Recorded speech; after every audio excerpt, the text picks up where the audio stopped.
Good morning. You guys all set? Is there any way I could have you just take a step to your left?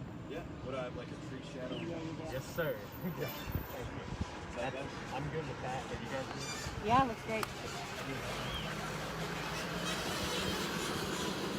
I'd just begin by we're joined Vice Mayor, City of Pahokee, Commissioner McKinley. They're also out. You know, if you guys want to join. If you don't, but they're out here probably for your questions as well. You know what we're seeing right here. I don't wish people could see it, but you do at the same time want people to fully, viscerally understand what is going on. If you moved 10 steps, 20 steps, you would be hit by a wall. The smell, the taste, I mean, I probably spit 10 times as I walked over there because of what you have in your mouth. We're also just joined by Eric Eichenberg from Everglades Foundation here. So he'll probably take some of your questions as well if you want them. But it is literally toxic. I got to start by commending the South Florida Water Management District.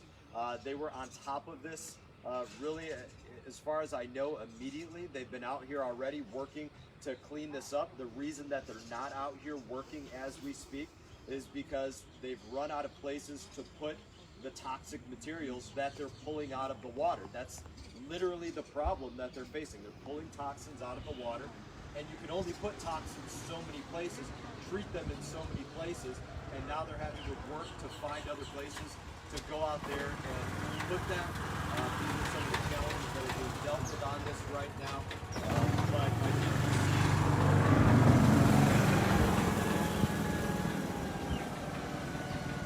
you definitely see a unified front of people that hate to see this, from the county level, from the city level, from the state level, from the federal level, from the NGO side of it, that don't want to see this and are willing to do anything possible to bring this to an end. And I'll kind of just close these formal remarks on this.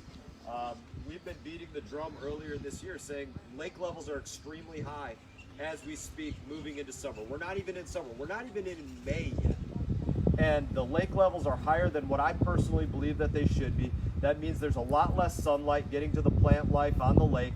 That means that the conditions, according to all the scientists that I've spoken to about this, make it a much more ripe situation for these kind of algal blooms that you're looking at out here behind us. Literally cakes of algal blooms. EPA put a number on what's too toxic for human contact. That's 8 parts per billion. I look forward to hearing what the Florida Department of Environmental Protection says the numbers on this reports as. But this is the final point that I'm going to make on this. We're not going to take this in my community. I can't speak for every community, but I know they don't want this here in Pahokee. They don't want it in the Lake Worth Lagoon. They don't want it in the St. Lucie. No community anywhere in our state should have to take this, and I don't care if I have to anchor myself in my rowboat to our lock and dam. If they try to dump this into our community at any point for the rest of this year, I will do everything I physically can to prevent them from doing that. I don't care if they lock me up and put me behind bars for filling in a canal. They will not poison my community with this crap, and that's all I have to say about that. Questions? Anybody else have any? Melissa, Vice Mayor, Eric? Matt, can you kind of talk a little bit about where is this stuff coming from? Can you have some context of how did this happen? Give us some background. Melissa has some comments. I'll make some comments on that too. If you speak to, please, Melissa, follow me. Come on. Commissioner McKinley. Got it? Commissioner McKinley. We go back a few years, not to be overly catty. So if you speak to the scientists about this, they'll tell you marinas are especially ripe conditions for creating these very, very most serious algal blooms, because one of the things that you don't have in a lot of these marinas are wind flow and movement of the water. Wind flow, movement of the water helps to break up these algal blooms to some degree. When you don't have that, you have the heat, you have the temperatures, you have the nutrient conditions on Lake Okeechobee, but you don't have it moving around. That makes it especially dangerous in these kind of areas. Commissioner, I'm sorry. Okay, absolutely. And this problem goes back to about 2018. This marina has been undergoing renovations. A lot of the equipment here is not working.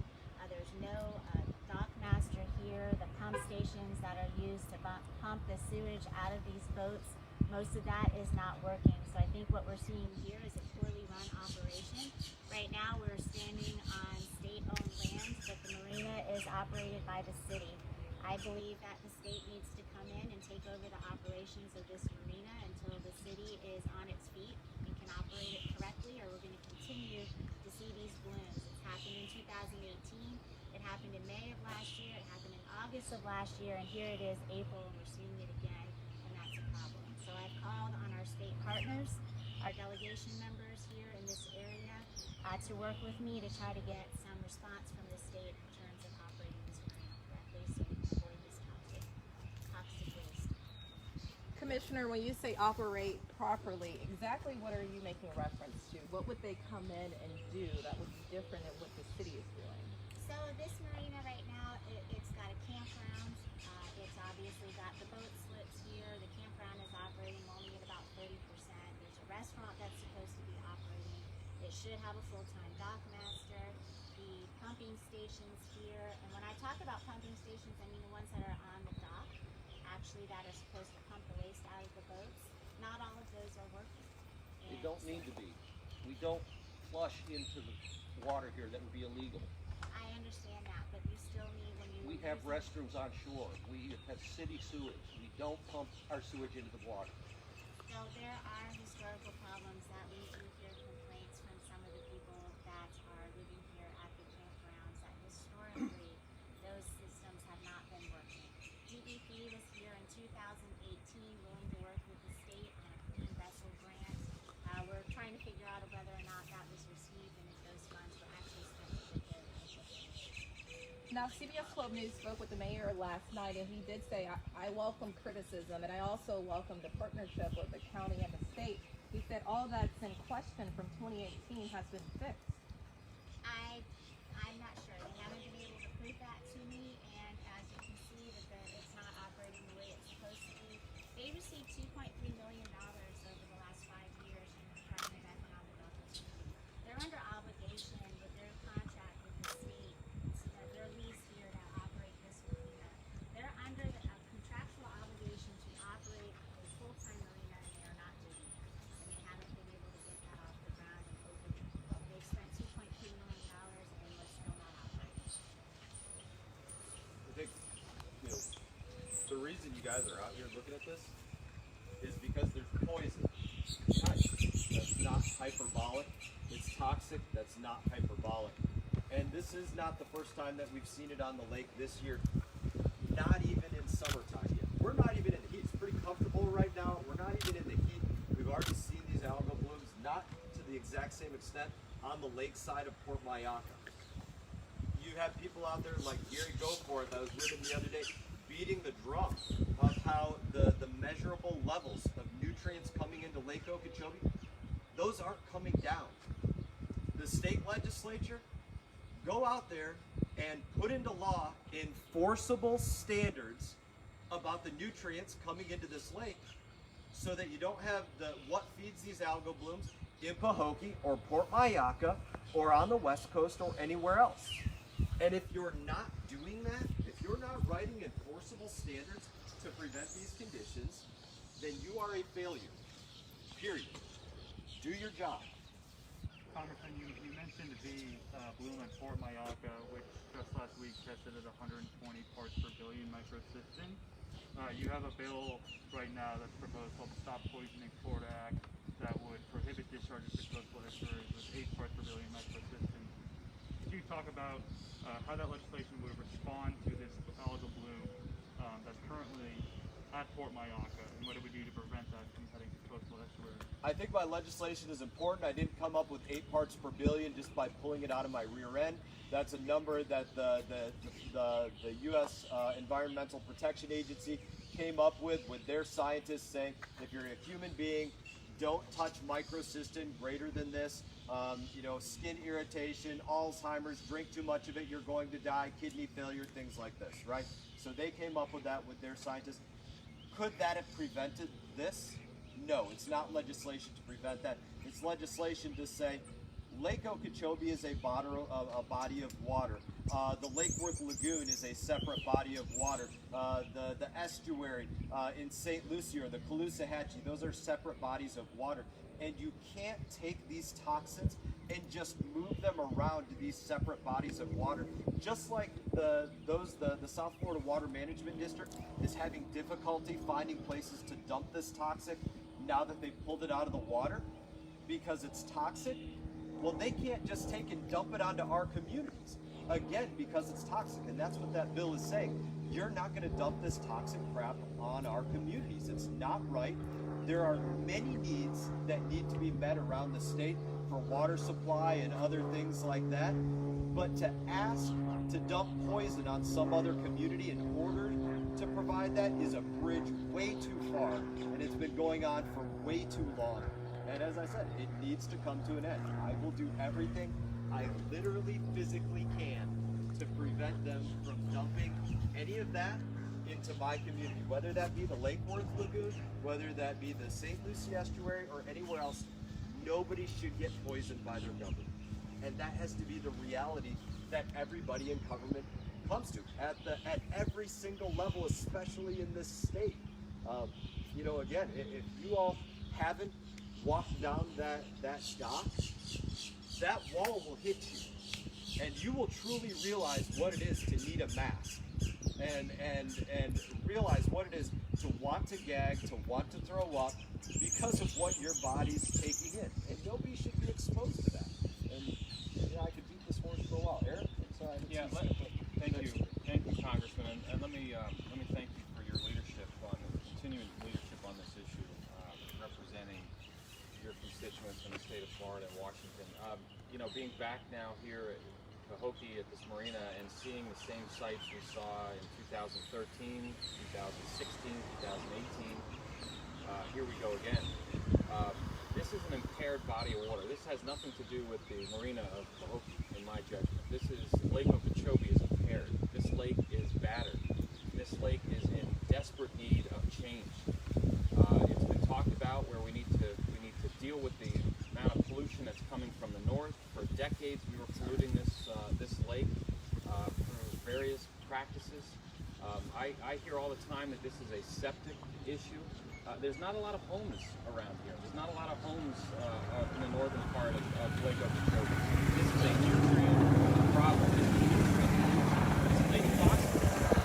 And as much as the congressman's community doesn't want this water, when I spend time with the fishing guides in the Florida Keys and Florida Bay, they're desperate for fresh water. And the beauty of this is you can take this polluted water and you can clean it. We have 70,000 acres of taxpayer-owned wetlands south of these sugarcane fields that effectively remove the nutrient pollution from the water. This water has to flow south, and last week's announcement by the governor, for Governor DeSantis to sign the project partnership agreement for the reservoir that this congressman has been fighting for years.